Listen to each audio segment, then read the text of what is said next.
Hello friends, welcome back. मैं हूं पंकज और आप देख रहे हैं इन्वेस्टिंग विद पंकज।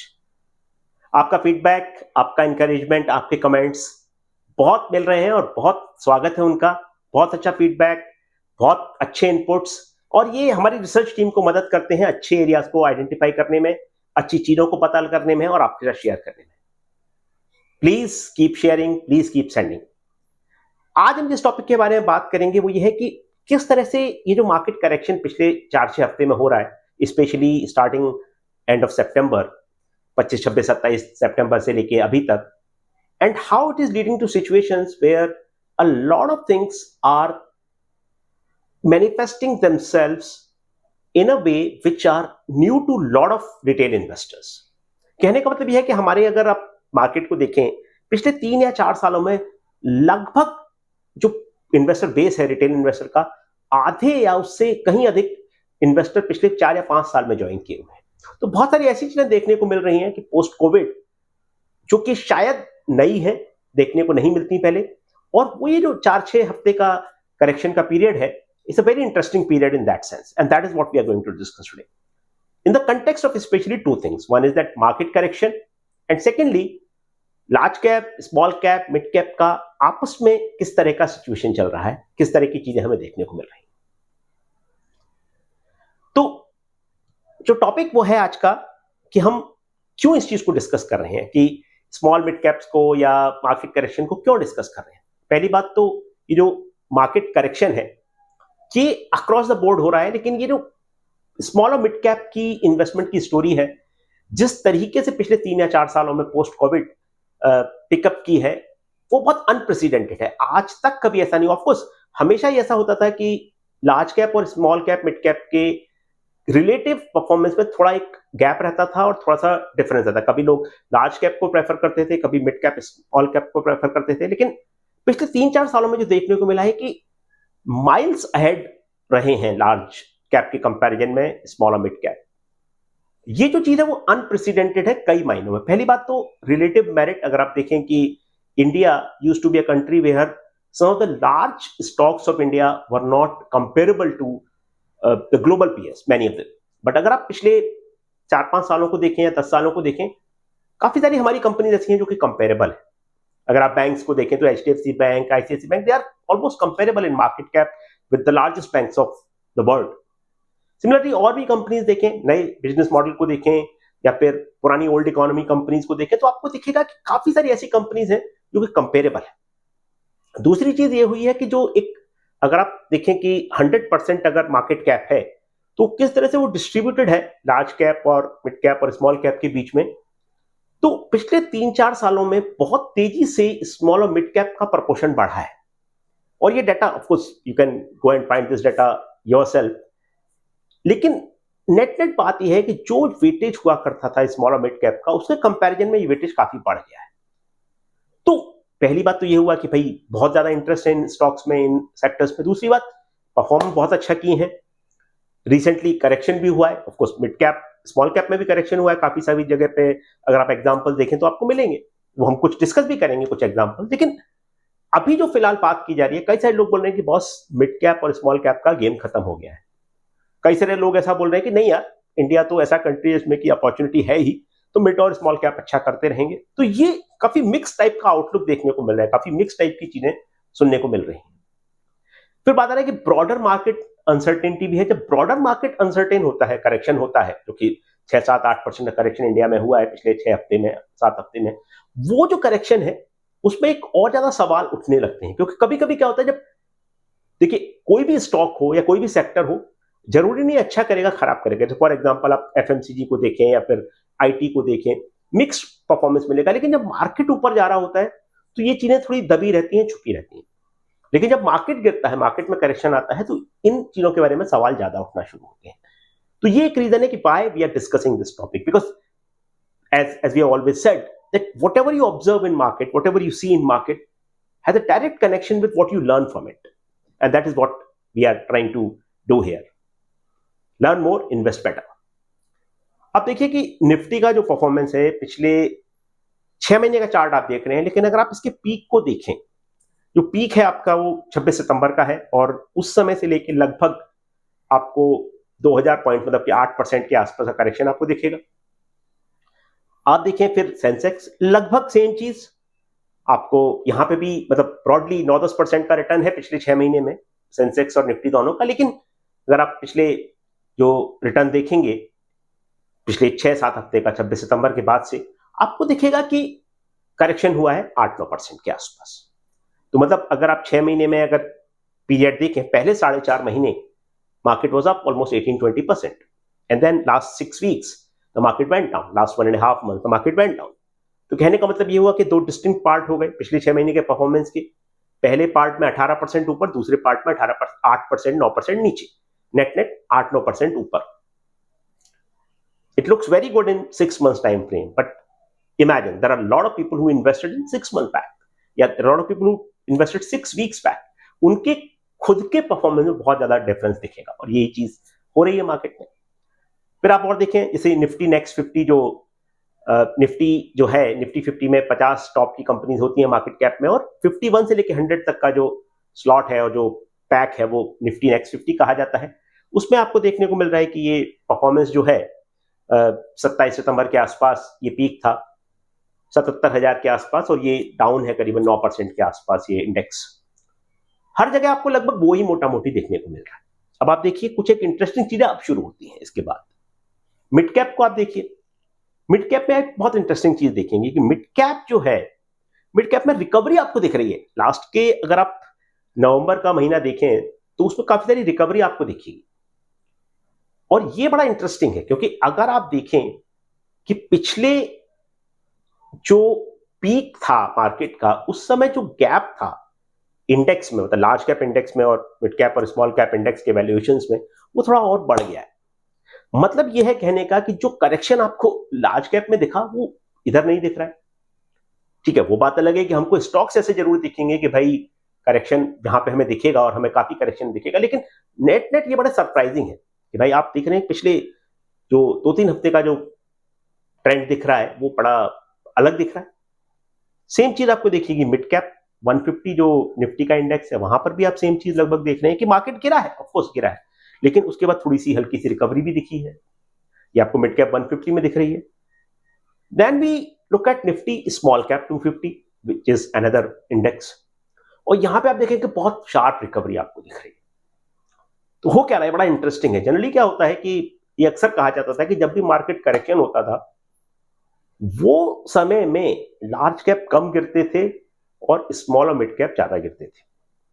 ये जो फिनोमेनन पिछले 6-8 हफ्ते में दिख रहा है, ये थोड़ा सा डिफरेंट है उससे। लार्ज कैप तो गिरे हैं नेचुरली, और ये मिड कैप और स्मॉल कैप भी गिरे हैं, लेकिन मिड कैप और स्मॉल कैप में अचानक से थोड़ी रिकवरी भी आ गई है। तो रिलेटिव बेसिस पे अगर आप देखेंगे, ये एक डाइवर्जेंस क्रिएट हुआ, एक डाइकोटमी आपको दिख रही है मार्केट में। मतलब मार्केट का दोहरा चरित्र, मतलब कि एक तरफ लार्ज कैप जो है, लार्ज कैप्स भी गिर रहे हैं, लेकिन अगर आप मिड कैप और स्मॉल कैप कंपैरिजन में देखें तो लार्ज कैप ज्यादा गिरे हैं, which is very rare in market correction. मतलब ये कि अगर आप देखें जो बहुत सारी चीजों को साथ आप कोरिलेट अगर करें तो आप देखेंगे कि भाई रिटेल का जो इंटरेस्ट बराबर है। एक डाटा पॉइंट हमने आपके साथ शेयर किया है कि अक्टूबर के महीने में 40-42 हजार करोड़ की इक्विटी इनफ्लोज आ गए हैं, एयूम्स बढ़ गए हैं। तो क्या मतलब हुआ उसका कि भाई डोमेस्टिक म्यूचुअल फंड्स में तो पैसा आ ही रहा है, मतलब ये कि लोग इंटरेस्टेड है मार्केट में, मार्केट पर उतना नेगेटिव नहीं है। मार्केट गिरा क्यों? फॉरेन इन्वेस्टर की वजह से, उन्होंने एग्जिट किया, उन्होंने बेचा। तो क्या हुआ कि लोग जो स्मॉल और मिड कैप में इंटरेस्टेड थे वो आज भी इंटरेस्टेड है, which is one way to explain, and this is one valid way to explain, but there could be other factors is. तो कहने का मतलब ये नेट नेट कि भाई जो डाइकोटमी या डाइवर्जेंस हमको दिखी उसके बारे में हम बात कर रहे हैं कि भाई डाइवर्जेंस ये है कि भाई जो मिड कैप और स्मॉल कैप का करेक्शन है वो थोड़ा कम है और लार्ज कैप का ज्यादा है, और मिड कैप और स्मॉल कैप में थोड़ी रिकवरी भी दिख रही है। अब बात करते हैं बीएसई मिड कैप इंडेक्स की। बीएसई मिड कैप इंडेक्स अभी भी पिछले अगर 6 महीने का देखा जाए तो 12% ऊपर है, लेकिन अगर आप पीक भी देखें तो पीक में लगभग 49,600 के लेवल पे था और आज 46,000 के लेवल पे है। तो 6-7% की गिरावट हुई, गिरावट है लेकिन 8-9% से फिर भी कम है जो आप लार्ज कैप में देख रहे हैं। एक और इंडेक्स देखते हैं, बीएसई स्मॉल कैप इंडेक्स, और बीएसई स्मॉल कैप इंडेक्स लगभग 57,000 के लेवल पे था, 57,400 के आसपास, और वो जो लेवल है, जो पीक का लेवल था, वो लेवल से आज ये करीबन ज्यादा डाउन नहीं है, 4-5% डाउन है, 55,000 के लेवल पे है। तो कहने का मतलब क्या हो रहा है? कहने का मतलब वही सेम चीज कि भाई स्मॉल और मिड कैप में करेक्शन है वो थोड़ा कम है, और थोड़ी रिकवरी भी आप देखें ये काफी रिकवर कर गया, बीच में ज्यादा गिरा था लेकिन अभी पिछले 2-3 हफ्ते में आपको बढ़िया रिकवरी भी दिख रही है। तो पिछले 2-3 हफ्ते का रिकवरी आपको दिख रहा है इसमें। अब बात ये आती है कि इंडिविजुअल स्टॉक्स को भी देखा जाए। इंडिविजुअल स्टॉक्स में आपको एक बहुत इंटरेस्टिंग चीज ये दिखेगी कि बहुत सारे ऐसे नाम हैं जो हमने अक्सर बात की है, जैसे कि सेंट्रल पब्लिक सेक्टर, मतलब लाइक पब्लिक सेक्टर के स्टॉक्स या डिफेंस के स्टॉक, वहां पे करेक्शन ज्यादा देखने को मिला है। तो एक बड़ा पॉपुलर स्टॉक हुआ करता था मजगांव डॉक, अभी भी अगर आप 6 महीने के परफॉर्मेंस में देखें तो 70% ऊपर है 6 महीने में। 6 महीने पहले उसका लेवल होता था कुछ 2,200 के आसपास, और उस लेवल से मतलब 2,500 के लेवल से आज अगर वो 4100 पे है तो 70% ऊपर हो गया 2300-2400 लेवल के कंपैरिजन में। लेकिन जो पीक लेवल था इसका 5,700 के आसपास, 5,700 के आसपास, वहां से ये 4,150 के आसपास, मतलब 4,000 के आसपास, तो कितना डाउन हो गया? 25% के आसपास डाउन हो गया। तो सिग्निफिकेंट गिरावट, मतलब 5700 का स्टॉक अगर किसी ने उस लेवल पे एंटर किया 5,000 से ऊपर या 5,500 के आसपास, और आज वो 4,000, तो उसका तो 20-25% का नुकसान हो गया। लेकिन 6 महीने के लेवल पे आपको अभी भी 70% टर्न पे दिख रहा है, मतलब कितनी तेजी से ये स्टॉक ऊपर गए होंगे। आप इमेजिन करें कि ये स्टॉक लगभग, आप अगर इसका पीक देखें तो जो पीक आपको दिख रहा है वो पीक 11 जुलाई का है, और 6 महीने का जो टाइम फ्रेम है, मतलब 2 महीने में ही स्टॉक 2.5 गुना 2 गुना हो गया, मतलब 2,200-2,400 के लेवल से 5700 तक पहुंच गया, which is a massive thing. तो जिस तरह की मैसिव इंक्रीज हुई स्टॉक प्राइस में, वो उस तरह का गिरावट भी है थोड़ी सी, उस हद तक नहीं बट कुछ हद तक उसी पैटर्न में। तो कहने का मतलब ये हो कि इंडिविजुअल स्टॉक्स में आपको इस तरह के फिनोमिनन्स भी देखने को मिलेंगे। फिर बात आती है स्टॉक्स लाइक IRFC, जो रेलवे फाइनेंसिंग का एक बहुत इंपॉर्टेंट कंपोनेंट है, वो स्टॉक है ये IRFC, Indian railway finance corporation. इस स्टॉक में अगर आप पिछले 6 महीने देखें लगभग फ्लैट है। फ्लैट होने का कारण क्या है? फ्लैट होने का कारण यह है कि पिछले जो आपको 12 जुलाई के आसपास का जो पीक था वो था 217 रुपए के आसपास, और आज ये स्टॉक 150 से नीचे है, 150 से नीचे है। तो 217 से अगर 150 से नीचे आ गया तो इमेजिन करें 30-35% की गिरावट हो गई। मतलब ये कि 70 रुपए गिर गया स्टॉक 217 से, 217 से अगर आ गया ये नीचे 150 लेवल और उससे बिलो, मतलब क्या कि स्टॉक में आपको 30-35% की गिरावट देखने को मिल गई। सेम चीज अगर आप देखें और भी है, जैसे VST इंडस्ट्रीज, ये स्टॉक में स्प्लिट हुआ था, मतलब बोनस मिला था लोगों को। क्या हुआ था कि स्टॉक में लोगों को एक शेयर जिनके पास था उनको 11 शेयर हो गए थे, उनके पास 10 शेयर एक्स्ट्रा मिल गए थे। और ये जो चीज थी बड़ी इंटरेस्टिंग थी, क्योंकि लोगों ने सोचा कि भाई अचानक से आप देखेंगे ये स्टॉक अगर आप एडजस्टेड प्राइस को देखें तो 480 तक पहुंच गया था। 480 का मतलब ये हो गया कि वहां अगर आप उस लेवल से गिरावट आज देखें 330 पे स्टॉक आ गया है, लगभग 150 रुपए नीचे चला गया है, विच इज 30% प्लस गिरावट। स्टेबल स्टॉक, स्टॉक जिन लोगों ने हमारे और भी वीडियोस देखे हैं, स्पेशली डिविडेंड यील्ड की हम बात करते हैं, डिविडेंड यील्ड पे बहुत अच्छा स्टॉक है। चार मीनार ब्रांड की सिगरेट ये कंपनी बनाती है, VST इंडस्ट्रीज हैदराबाद बेस्ड है, और इस स्टॉक में जो गिरावट हमको देखने को मिली है वो फिनोमिनल है। मतलब लाइक पिछले अगर आप 2 महीने का रिकॉर्ड देखें, ये जो 6 सितंबर को इसका पीक हुआ था जब ये एक्स्ट्रा शेयर आए थे, तो मतलब कहने का ये हुआ कि जब कभी भी कुछ ऐसा होता है, जब कभी भी कुछ आपको इस तरह का कुछ शेयर में एक्शन देखने को मिल रहा है, तो उसके बाद आप देखा क्या हो रहा है। We are not saying that it's because of the correction which is broader market correction, या इस स्टॉक की स्पेसिफिक चीजें भी हो सकती है, but it's just an example that how some of the stocks have fallen as much as 30%, 35%, or even more. And VST Industries is just one more example. Great stock in terms of dividend yield, काफी stable business model है, mature business model, लेकिन stock फिर भी 30% गिरा है, विच usually does not you see that kind of thing. अब बात ये आती है कि क्या इस चीज को हम ऐसा कर सकते हैं कि जब कभी भी कोई भी स्टॉक के बारे में इस तरह का एक राय बना रहे हैं, उसको एनालिसिस कर रहे हैं, ये चीजें आप कंट्रोल नहीं कर सकते। Definitely nobody would have imagined that 480 की VST इतना गिर जाएगा, IRFC इतना गिर जाएगा, या मजगांव डॉक इतना गिर जाएगा। लेकिन एक चीज जरूर देखने को मिलेगी कि जब बहुत तेजी से कोई स्टॉक बढ़ता है तो पॉसिबिलिटीज इस तरह की ज्यादा हो सकती हैं। आगे बढ़ते हैं, Tata Elxsi again it's a great stock in terms of how it has done. और ये स्टॉक जो था वो लगभग 9,000 के लेवल पे था अभी अगस्त के एंड में, 27 अगस्त में जो आप स्क्रीन पे देख रहे हैं, 27 अगस्त को ये लेवल जो था 8,970 के लेवल पे था और ये 6,900 पे, मतलब 7,000 से नीचे आ गया स्टॉक। इस स्टॉक में भी लगभग 25% 22% की गिरावट आ गई। कहने का मतलब ये है कि बहुत सारे ऐसे एग्जाम्पल हैं, मार्केट करेक्शन 6% हो, 8% हो, लेकिन अगर आप ये स्टॉक होल्ड करते हैं या इनमें से कोई स्टॉक होल्ड करते हैं तो आपको दिखेगा अपने परफॉर्मेंस में, दिखेगा आपको कि भाई कुछ हो रहा है, इस तरह की चीजें। फिर बात आती है कि भाई एक और स्टॉक है जो कि पब्लिक सेक्टर कंपनी है, हाइड्रो पावर में है। इसका पुराना नाम हुआ करता था सतलज जल विद्युत निगम लिमिटेड और SJVN इसका नाम है। तो SJVN जो स्टॉक है इसमें करीबन 150 155 तक का लेवल इसने देखा और लगभग 25% डाउन आज है 110 111 के लेवल पे। अगेन वही 25-30% की गिरावट आपको देखने को मिल रही है। और ये सिर्फ हमने कुछ एग्जांपल नहीं, और हम सिलेक्टिव नहीं हो रहे, क्योंकि हम आपको और स्क्रीन पे कुछ दिखाएंगे जिससे आपको लगेगा कि यार ऐसे बहुत सारे स्टॉक हैं, ऐसे बहुत सारे नाम। बात आती है, ये देखिए आप, ये जो एक स्क्रीनर जो वेबसाइट है वहां से हमने एक देखा है कि 50% से ज्यादा करेक्शन। ऑफकोर्स मैं ये नहीं कह रहा हूं कि पिछले 6 महीने का खेल है, हो सकता है कई सारे स्टॉक ऐसे हो जिनका कि पीक पुराना भी हो, बट मोटा मोटी अगर आप देखें तो एक नंबर आपको दिख रहा होगा स्क्रीन पे, 71 रिजल्ट्स। 71 रिजल्ट्स जिनका कि 50% से ज्यादा करेक्शन आपको दिख रहा है। मतलब क्या हुआ कि बहुत सारे ऐसे स्टॉक हैं जो आधे से ज्यादा करेक्ट हो गए, उनका पिछला पीक जो है पिछले 6 महीने में, वो गारंटी नहीं है, but I am just saying कि 50% करेक्शन अगर है तो बहुत सारे ऐसे स्टॉक भी होंगे जिनका कि करेक्शन पिछले कुछ समय में ही हुआ है। और ये अगर आप आज देखें कि 30% टू 50% करेक्शन, उस लेवल में तो आपको 140 142 रिजल्ट्स दिखा रहा है। आप स्क्रीन पे देखें ध्यान से, 142 रिजल्ट्स शोइंग पेज 1 ऑफ 3। तो हमने सिर्फ फ्रंट पे लिया है, 15 स्टॉक आपको दिखाए, लेकिन मैसेज क्या है कि 30% से 50% के करेक्शन वाले भी बहुत ढेरों स्टॉक है। बहुत, तो जो एग्जांपल्स जो डिस्कस थे वो हम सिलेक्टिव नहीं हो रहे थे कि भाई हम चुनिंदा एग्जांपल देख लें भाई जहां ज्यादा करेक्शन है और अपनी थीसिस को मतलब आपको समझाने की कोशिश करें। No, there are lot of stocks where the correction has been huge and this is what we are trying to say कि लाइक जो जब कभी भी करेक्शन आपको ब्रॉडर मार्केट में दिख रहा है, जो भी कुछ हो रहा है वो तो है, लेकिन उसके अलावा आपको इंडिविजुअल स्टॉक में और ज्यादा करेक्शन दिखेगा, वो नेचुरल, हर एक मार्केट में ऐसा होता है। अब देखिए कि स्मॉल और मिड कैप्स में क्या हो रहा है, क्या चीज है।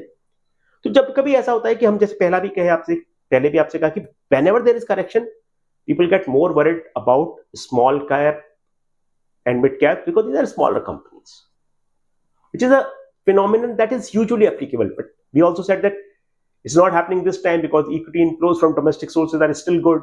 Domestic investors are still putting in money. They are still contributing. The money is still coming in. Many of these stocks are expensive. अगर आप आज देखें कि like a research team offered this data कि पीक पे जो valuation का gap था लार्ज कैप इंडेक्स में और small cap mid cap index में, वो गैप लगभग 40% था। मतलब स्मॉल मिड कैप 40% ज्यादा महंगे थे मोटा मोटी, और ये गैप आज बढ़ के 55-60% हो गया। करेक्शन हुआ है, लेकिन करेक्शन मिड कैप और स्मॉल कैप में उतना नहीं हुआ जितना कि लार्ज कैप में हुआ है। अगर आप मोटा मोटी 50% गैप भी समझ लें तो सीधा सीधा आप ये कह सकते हैं कि जो small cap mid cap space है वो लगभग 1.5 गुना महंगा है। मतलब अगर 100 रुपए पे हम वैल्यूएशन की बात कर रहे हैं, प्राइस टू अर्निंग्स अगर बहुत कॉमन मैट्रिक्स देखें तो price to earnings common metrics है, मतलब छोटे स्टॉक जो हैं वो ज्यादा महंगे हैं। और आपको बहुत सारे सेक्टर में दिखेगा, अगर आप आईटी सेक्टर को उठा के देख लीजिए, आईटी सेक्टर की बड़ी कंपनीज को देखिए और छोटी कंपनीज को देखिए, आपको एक फिनोमिनन दिखेगा। उसी तरह से आपको बहुत सारे और जगह पे ये चीजें देखने को मिलेंगी कि यार बड़े स्टॉक जो है वो फिर भी रीजनेबली प्राइस्ड लग रहे हैं, लेकिन छोटे स्टॉक में बहुत तेजी है, बहुत महंगे हैं वो। We are not generalising, but मोटा मोटी जो बात एप्लीकेबल है ये कि पिछले 3-4 सालों में जो कुछ हुआ है वो ये है कि मिड कैप और स्मॉल कैप बहुत महंगे हो गए हैं और ज्यादा लार्ज कैप से भी महंगे हैं। और हिस्टोरिकल पैटर्न है कि जब भी कभी डिक्लाइन होता है, अभी टचवुड नहीं हो रहा है, टचवुड वो डिक्लाइन देखने को नहीं मिल रहा है, लेकिन जब कभी भी हिस्ट्री में अगर आप देखें करेक्शन होना या फिर किसी भी तरह से मार्केट सेंटिमेंट खराब होता है तो स्मॉल और मिड कैप में गिरावट काफी आती है। वो नहीं हो रहा है हमारे यहाँ पर मार्केट में। बहुत इंटरेस्टिंग फिनोमेना, डाइकोटमी है, डाइवर्जेंस है, जो भी आप कहें, लेकिन मोटा मोटी ये चीज होती है, तो उसके बारे में ज्यादा बातचीत हो रही है। स्मॉल मिड कैप के आउटलुक के बारे में ज्यादा बातचीत चल रही है। और हम एक और चीज देखें, जो स्मॉल और मिड कैप में जो करेक्शन है, कुछ एक एग्जांपल्स आपने देखे। अगर आप, जैसा हमने कहा कि 50% से ज्यादा करेक्शन वाले 70 स्टॉक अगर आपको दिख रहे हैं और 140 स्टॉक से ज्यादा आपको देख रहे हैं 30% टू 50% करेक्शन वाले, तो इसमें स्मॉल मिड कैप कितने होंगे? नेचुरली वो 50%, 70%, 80% कुछ भी हो सकते हैं, और वो नेचुरल है क्योंकि अगर आप एक बास्केट देखें 100 स्टॉक्स की, तो लार्ज कैप आपको मिलेंगे 10, 15, 20, मैक्सिमम 80 तो आपको स्मॉल मिड कैप मिलेंगे। कोई there is nothing unique in this, but what we are saying is that you will still find a lot of examples just in numbers कि जहां पे स्मॉल और मिड कैप की गिरावट आपको बहुत ज्यादा दिखेगी, जहां पे काफी सारे स्टॉक आपको ऐसे मिलेंगे कि वो बहुत गिरे हैं, वो स्मॉल और मिड कैप में आपको ज्यादा नंबर दिखेगा। फिर बात आती है कि is the game over? No, that's not something which is important here. The important thing is that it's not all gloom and doom, जैसा कि हम कह रहे हैं। पहली बात तो क्या है कि इंडिया का जो कंजम्पशन बास्केट है वो बहुत चेंज हो गया। जैसे हमने आपको शायद याद होगा, एक वीडियो बनाया था हमने ट्रैवल के ऊपर, टूरिज्म के ऊपर, कि किस तरह से लोग ज्यादा ट्रैवल कर रहे हैं और उसका असर एयरलाइंस पे और होटल्स के स्टॉक में दिख रहा है।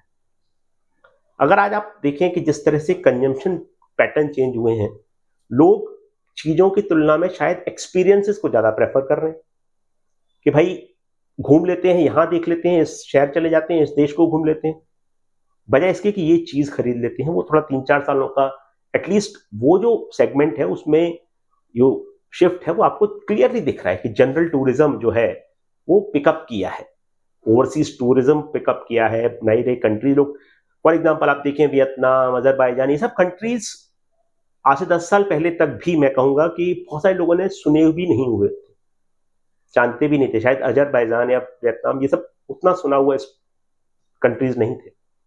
लेकिन आज कितने लोग जा रहे हैं, और अगर आप उसको कितने लोग इंडिया से ट्रेवल कर रहे हैं countries like these, and even exotic destination like aurora lights, northern lights, इस तरह की चीजें, या फिर even like many of these countries which were not really popular और बहुत इक्का दुक्का या कम लोग जाते थे वहां पर, बट वो आज बहुत सारे लोग आपको जाते हुए दिखेंगे। और जनरल भी डोमेस्टिक ट्रेवल आप देखें कि कितने लोग पिलग्रिमेज पे जा रहे हैं, कितने लोग डोमेस्टिक ट्रैवल करें, वो नंबर बहुत तेजी से बढ़ा है। तो इंडिया का कंजम्पशन बास्केट भी चेंज हुआ है। दूसरी बात, अगर आप देखें कि काफी सारी स्मॉल कैप और मिड कैप कंपनियां हैं, वो लिस्टेड भी नहीं है, और ये एक बहुत इंपॉर्टेंट पॉइंट है। कैसे कि जब भी आपको कुछ एक्सपोजर मिलता है, फॉर एग्जांपल हमने स्विगी और जोमेटो के बारे में बात की थी कि स्विगी का जो आईपीओ है वो जोमेटो के लिए एक अच्छी खबर है। क्यों? सेगमेंट बन रहा है, कैटेगरी क्रिएट हो रही है, तो लोग कंपैरिजन कर सकते हैं ना कि स्विगी बढ़िया है, जोमेटो बढ़िया। पहले तो एक ही स्टॉक था यार, जोमेटो का कोई ठीक ठीक पेयर भी नहीं था, मतलब कि जिससे आप उसको कंपैरिजन कर सके। तो पेयर बना तो फायदा ही है, अच्छा है। उस स्टॉक के बारे में, उस सेक्टर के बारे में लोगों की जानकारी बढ़ेगी, लोग उसके बारे में ज्यादा समझेंगे। बहुत सारी एक स्मॉल कंपनीज के साथ एक और एडवांटेज है कि वो जिस तरीके से ग्रो कर सकती हैं, सभी नहीं, रिस्क ज्यादा है डेफिनेटली, लेकिन जैसा कि हमने, शायद आपको याद होगा, एचडीएफसी बैंक का जो वीडियो बनाया था उसमें कहा था कि HDFC bank is so huge that for it to grow 50% in business, in market cap over next 3 months or 6 months, that's not possible. लेकिन छोटे स्टॉक्स में बहुत तेजी से सोचते हैं। अगर आप देखें ना कि पर्टिकुलर कंपनी है कोई छोटी, वो जो जिस तरीके से ग्रो कर सकती है, जितने पेस पे उसका पैट और रेवेन्यू ग्रोथ हो सकता है, वो शायद बड़ी कंपनीज में पॉसिबल नहीं। तो स्मॉल कैप में, मिड कैप में अभी भी बहुत इस तरह के फिनोमिनन्स हैं, क्योंकि शायद बहुत अच्छा मैक्रो है, बहुत अच्छा एनवायरनमेंट है, बहुत अच्छा वो कंपनी कर सकती है और करेंगी। तो कहने का मतलब ये है कि मार्केट में अभी भी बहुत स्मॉल और मिड कैप में इस तरह के ऑप्शन हो सकते हैं, इस तरह की अपॉर्चुनिटीज हो सकती हैं। जो एग्जांपल्स करेक्शन के हैं वो हैं अपनी जगह पे, लेकिन इस सेक्टर में अभी भी बहुत सारी ऐसी कंपनीज हो सकती हैं जो कि आपको रिसर्च करनी पड़ेगी, आपको ढूंढना पड़ेगा, आपको कॉन्फिडेंट होना पड़ेगा, आपको, जैसा हम हमेशा कहते हैं, लर्न मोर इन्वेस्ट बेटर, मतलब आपको समझना पड़ेगा कि यार हो क्या रहा है। And you have to look at annual report, presentation, what the company is saying, what the news flow is all about, what the quarterly result was saying, what was the management saying in that. Everything you have to look at, but फिर आपको अपना खुद का भी peer को देखें, क्या उनके पीयर्स बोल रहे हैं, क्या इंडस्ट्री में हो रहा है, वो सब चीजें देखनी पड़ेगी। फिर भी ओवरऑल मोटा मोटी टॉप लेवल अगर देखें तो अपॉर्चुनिटीज है इन सेक्टर में काफी सारी।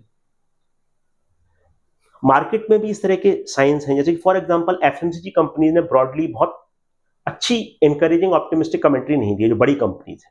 बोल रहे हैं अर्बन मार्केट में थोड़ा सा कंसर्न है, वॉल्यूम ग्रोथ में कंसर्न है, लेकिन क्विक कॉमर्स कंपनीज ने बहुत अच्छा किया, तो उसकी वजह से लोगों को कंसर्न है। डीमार्ट आप देखिए कितना करेक्ट हुआ है रिजल्ट के आसपास से लेके अब तक। एवेन्यू सुपरमार्ट जो डीमार्ट कंपनी है, इट्स अ ग्रेट कंपनी, 350 से ज्यादा स्टोर वो ऑपरेट करते हैं और fantastic company in terms of everything else, but quick commerce का असर उन पर भी आ रहा है और वो चीज आपको देखने को मिल रही है। तो थोड़ा थोड़ा जैसा क्या कंजम्पशन बास्केट, कंज्यूमर का बिहेवियर, बहुत सारी चीजें चेंज होती हुई दिख रही हैं। बैंक्स जो हैं वो भी, कि आपको फिनोमेनन दिख रहा है कि कई सारी एनबीएफसी बहुत अच्छा ग्रो कर रही हैं। ऑफकोर्स हमने एनबीएफसी जो वीडियो बनाया था उसमें बात की थी कि भाई किस तरह से आरबीआई इज नॉट कंफर्टेबल। समझिए आप देखिए कि एनबीएफसी की जो ग्रोथ है वो आरबीआई को भी अनकंफर्टेबल बना रही है कि भाई थोड़ा कुछ गड़बड़ है, थोड़ा रुकना चाहिए, पॉज लेना चाहिए और देखना चाहिए कि हो क्या रहा है। क्या ये ग्रोथ ऐसी है जो सस्टेनेबल है, क्या ये ग्रोथ ऐसी है जो कि स्टेबल है, वो चीज बड़ी इंपॉर्टेंट है। फिर स्पेकुलेशन और शॉर्ट टर्म ट्रेडिंग में भी आपको दिख रहा है कि भाई जैसा कि एक डाटा पॉइंट है कि ऑप्शंस में, मतलब डेरिवेटिव्स में 90% या 93% लोग सेबी की रिपोर्ट के हिसाब से लॉस बनाते हैं रिटेल इन्वेस्टर में। मतलब क्या कि वो बिहेवियर थोड़ा सा चेंज हो रहा है हर जगह। जो बिहेवियर का चेंज होता है वो समाज में, कंट्री में, एक किसी इंसिडेंट में या किसी एक जगह पे नहीं होता, सब जगह देखने को मिलता है। तो वो आपको वहां भी दिख रहा है। आईटी कंपनीज की जो स्ट्रगल है वो, मतलब आईटी कंपनीज जो यूएस पे डिपेंडेंट ज्यादा है और उनका जो ग्रोथ है अगर आप देखें, they have like, there is a huge excitement about things like AI and everything, but अगर आप ब्रॉडली इंडिया की आईटी कंपनीज देखें तो आप पाएंगे कि पिछला 3 4 5 साल का जो पीरियड है वो उनके लिए उतना अच्छा नहीं है। ये सब चीजें आपको small companies gaining market share, mind share, wallet share, एक फैक्ट है, ये सच्चाई है। Not to say that large companies या बड़ी कंपनी उसको रिस्पॉन्ड नहीं करेंगे, they can always respond, but the point is that lot of these changes are coming across, they are happening and market will factor them. Market will look at them and market, जैसा कहते हैं ना कि market में जो feedback mechanism होती है बड़ी एफिशिएंट होती है। खबर या न्यूज या डेवलपमेंट्स बहुत तेजी से प्राइस इन होते हैं। मार्केट को बहुत वक्त नहीं लगता, मार्केट स्लो नहीं होता। रिजल्ट आता है खराब, स्टॉक 10% 20% चला जाता है नीचे, क्योंकि अचानक से अर्निंग्स के एस्टीमेट बदलते हैं, लोगों का आउटलुक बदलता है। Everything you will see in the market will happen very quickly, very fast. अब आप देखिए निफ्टी का वैल्यूएशन बैंड देखिए। आज ये जो आपको दो लाइंस दिख रही हैं, एक रेड दिख रही है और एक ब्लू दिख रही है। रेड जो है वो निफ्टी का लेवल है 24,000 के आसपास और जो ब्लू है वो निफ्टी का वैल्यूएशन है, प्राइस टू अर्निंग। और जो एक आपको डॉटेड लाइन जो दिख रही है वो मीडियन वैल्यूएशन है और मीडियन से अभी भी, और जो आपको बैंड जो दिख रहे हैं वो एक सबसे नजदीक का जो बैंड है जो डॉटेड लाइन के ऊपर और नीचे, वो 1 स्टैंडर्ड डेविएशन है। 1 स्टैंडर्ड डेविएशन मतलब कि जो डेविएशन है उसको एक लेवल ऊपर और एक लेवल नीचे। जो स्टैटिस्टिक्स इन लोगों को पढ़ी है, स्टैटिस्टिक्स में मतलब एक फिनोमिनन है कि भाई 68% के आसपास जो डाटा पॉइंट होते हैं वो 1 स्टैंडर्ड डेविएशन में प्लस और माइनस साइड में कवर हो जाते हैं। वो दिखाएंगे आपको, वो चार्ट अगला है इसमें भी।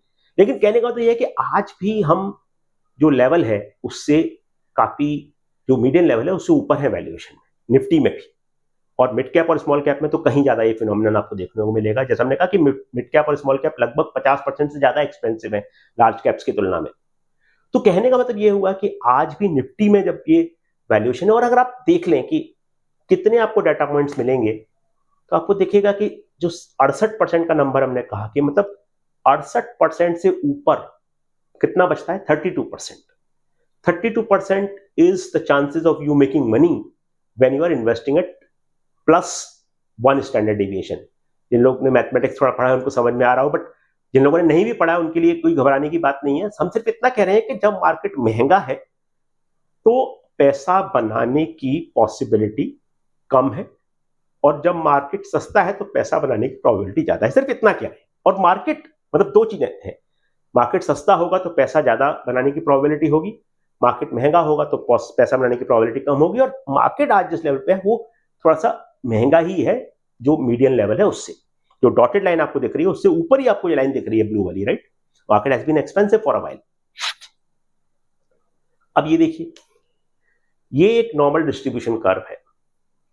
मतलब ये कि मार्केट का जो रिटर्न है अगर आप देखें तो बहुत हद तक ये कर्व उसको फिट करेगा, मतलब ये कर्व में आ जाएगा, कवर हो जाएगा। कहने का मतलब यह है कि अगर आप प्लस साइड में देखें, एक तो मीन है, मीन के राइट हैंड साइड आपको अगर स्क्रीन पे देखेंगे तो पॉजिटिव होगा, लेफ्ट हैंड साइड में नेगेटिव होगा। तो मीन जो है, मीन के अगर आप राइट हैंड साइड में हैं तो आप पॉजिटिव रिटर्न कमा रहे हैं, लेफ्ट हैंड साइड में नेगेटिव रिटर्न कमा रहे हैं। लेकिन आज जिस लेवल पे आप इन्वेस्ट कर रहे हैं, जो वैल्यूएशन की बात कर रहे हैं, उसको इस ग्राफ से भी आप समझ सकते हैं कि इस ग्राफ से ये पता लग रहा है कि अगर आप मीन से पॉजिटिव की तरफ हैं और उस वैल्यूएशन पर अगर आप इन्वेस्ट कर रहे हैं, जैसा कि हमने डीमार्ट के केस में कहा है कई बार। डीमार्ट के केस में आपको याद होगा कि हमने कहा है कि कंपनी बहुत बढ़िया है लेकिन वैल्यूएशन थोड़े से स्ट्रेच है और उसकी वजह से थोड़ा सावधान रहना चाहिए, और वो इस थीसिस प्ले आउट की है। आप देखिए डीमार्ट में ऐसा हुआ है। तो कहने का मतलब ये हुआ कि ये चीज आपको देखिए, तो आप किस लेवल पे इन्वेस्ट करेंगे, वेयर विल यू इन्वेस्ट। तो कहने का मतलब ये है कि आज भी जो लेवल है वो चीजें आपको देखनी पड़ेंगी। स्टॉक में देखिए, कंपनी में देखिए, सेक्टर में देखिए, कहां क्या हो रहा है, वो चीज देखना बहुत जरूरी है। और I would say that you do all your research but also look at this valuation की हिस्टोरिकली जो वैल्यूएशन बैंड था उससे कहां ट्रेड कर रही कोई कंपनी। आपके लिए वो एक्सरसाइज करने से आपको लाभ ही होगा और आप बेटर इन्वेस्ट कर पाएंगे। तो लार्ज कैप्स का पी हम 3 एग्जांपल उठाते हैं भाई। 3 सबसे बड़ी मार्केट कैप की कंपनी इंडिया में रिलायंस इंडस्ट्रीज, टीसीएस और एचडीएफसी बैंक। रिलायंस इंडस्ट्रीज का पिछले, अगर आप देखें पिछले 8-10 सालों का जो ट्रैक रिकॉर्ड है, उसमें आप देखेंगे कि ये ऑफकोर्स मैं पीरियड 2007 से लेकर 2017 वाला पीरियड छोड़ दे रहा हूं क्योंकि उस टाइम पे बहुत जियो का कैपेक्स हो रहा था और जियो के कैपेक्स की वजह से जो पी था कम था। लेकिन यहां पर आपको देखेगा कि पी बैंड लगभग थोड़ा सा है स्ट्रेच, लेकिन ऐसा बहुत ज्यादा एक्सपेंडेड या बहुत ज्यादा स्ट्रेच नहीं है। सिमिलरली लार्ज कैप में एक और example TCS, Tata consultancy services. Tata consultancy services में अगर आप देखें कि पी बैंड जो है वो अभी भी उस लेवल पे है कि हिस्टोरिकली अगर कंपेयर करें तो ज्यादा है, लेकिन फिर भी उतना स्ट्रेच नहीं। एचडीएफसी बैंक तो हम डिस्कस कर ही चुके हैं अभी, और दोबारा देखिए उसको कि इसका तो पी जो है वो काफी नीचे है हिस्टोरिकल एवरेज के हिसाब से। ऑफकोर्स चीजें बदल गई हैं फंडामेंटली। एचडीएफसी बैंक में things are not as I would not say as good, but I would say not same as they were earlier. HDFC का मर्जर हुआ, उसके बाद और बहुत सारी चीजें हुई हैं। तो कहने का मतलब ये है कि हिस्टोरिकली आप लार्ज कैप में वो चीज नहीं देख रहे कि भाई वैल्यूएशन बहुत एक्सपेंडेड, मतलब बहुत एक्सटेंडेड है, बहुत स्ट्रेच्ड है और बहुत ज्यादा हो गए हैं। वो चीज आपको लार्ज कैप में देखिए। तो क्या मैसेज क्या निकल रहा है रिटेल इन्वेस्टर के लिए? मैसेज यही है कि लार्ज कैप हो, स्मॉल कैप हो, मार्केट करेक्शन हो, कुछ भी हो, emotional investment decisions are harmful. Fundamental देखिए, वैल्यूएशन देखिए, हिस्टोरिकल बैंड देखिए, बेटर इन्वेस्ट कर पाएंगे। पब्लिक यूफोरिया जो है किसी भी सेक्टर के बारे में, which is playing out, like defence में हुआ, वो सेंट्रल पब्लिक सेक्टर के जो लाइक स्टॉक्स थे उनमें हुआ, अचानक से बहुत तेजी से ऊपर गया। आपने देखा मजगांव डॉक का एग्जाम्पल, पिछले 6 महीने में 70% ऊपर है, लेकिन स्टॉक 30% से ज्यादा डाउन हो गया है। मतलब कि 2 महीने में वो स्टॉक डबल से ज्यादा हो गया था। 2200-2400 के लेवल से 5700 तक पहुंच गया था। 2200, 2300 के लेवल से 5700 तक स्टॉक पहुंच गया with in 2 months, 2.5 months, 3 months, and then you saw the correction which came. कुछ वीकनेसेस हैं मैक्रो इकोनॉमी में, कंजम्पशन में वो दिख रही हैं, जैसा हमने कहा कि despite the fact that consumption patterns have changed, but there is still some sort of weakness which has been observed in some sector. Lot of companies, FMCG companies have talked about it. Indian market जो है वो, अगर आप देखें कि equity return जो है वो 15-15.5% के आसपास होते हैं और पिछले कुछ समय में उससे बेटर रिटर्न डिलीवर की है। तो हमेशा लॉ ऑफ एवरेजेस आता है काम। लॉ ऑफ एवरेजेस कह रहा है कि भाई हो सकता है कि अगले कुछ समय में उस तरह के रिटर्न्स ना बने। पहली बात, हम महंगे हैं। महंगी क्यों है भाई? क्योंकि हमने रिटर्न बहुत अच्छा डिलीवर किया पिछले 3-4 सालों में। और जब कभी आप देखें कि इन recent times if the returns have been good, the probability of you making good returns in future diminishes, कम होती है। ये 1:1 कोरिलेशन नहीं है, लेकिन जब भी आप देखें कि आपने पिछले 5 सालों में अगर आप 30% CAGR बनाए हैं मार्केट में, तो हो सकता है कि अगले 5 साल में 30% ना बने या अगले 3 साल में 30% ना बने, उससे कम बने। After a bull run below par performance is natural. You have to focus on stocks which we have always said कि आप स्टॉक्स को देखिए कहां पे आपको अपॉर्चुनिटीज दिख रही है। ब्रॉडर मार्केट में आप इन्वेस्ट कर सकते हैं, अगर आप उस चीज के लिए रेडी नहीं है तो ईटीएफ्स में पैसा लगाएं और ब्रॉडर मार्केट में लगा सकते हैं। लेकिन जब आप मार्केट को थोड़ा सा महंगा देखते हैं और जो 8-9% करेक्शन हुआ है, 26,000 से ऊपर निफ्टी चला गया था, 24,000 पे आ गया, या 85-86,000 सेंसेक्स 80,000 से नीचे आ गया, तो वो चीजें आपको ये इशारा कर रही है कि भाई आप थोड़ा सा और या तो वेट करिए, पेशेंस रखिए, या फिर थोड़ा सा और रिसर्च करिए और फोकस करिए कि आप कैसे इन्वेस्ट करेंगे। Once again, no buying advice, no selling advice. Learn more, invest better.